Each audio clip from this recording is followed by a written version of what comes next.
For today's video, magluluto naman tayo ng atay ng baboy with mixed gulay.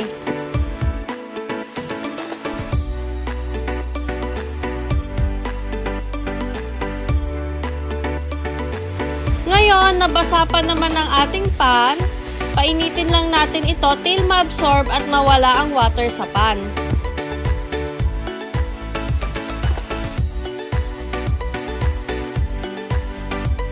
Sa isang pan, maglagay lang tayo dito ng mantika.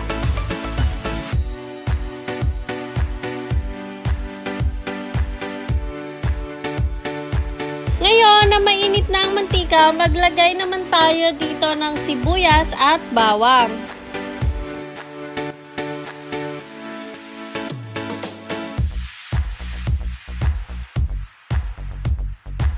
After nun ay sangkutsahin lang natin. Next naman ilagay ang ginayat-gayat na nating atay ng baboy.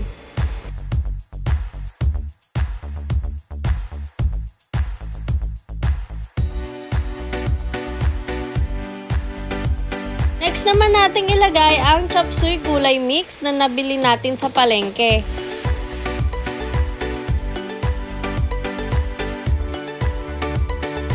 Pagkasangkot siya ay maglagay tayo ng teaspoon na dami ng oyster sauce. Then, sunod naman nating ilagay ang tablespoon na dami ng water.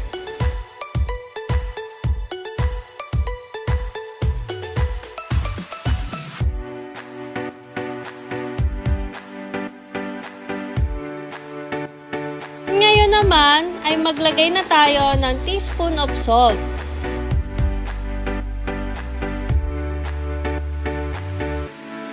After nating malagyan ito ay takpan lang natin to.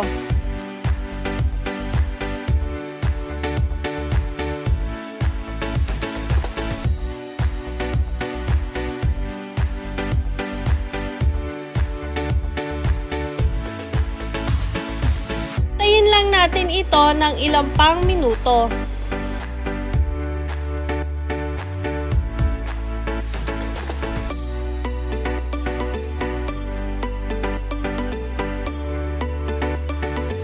Lastly, naglagay lang ako dito ng pork nor cubes.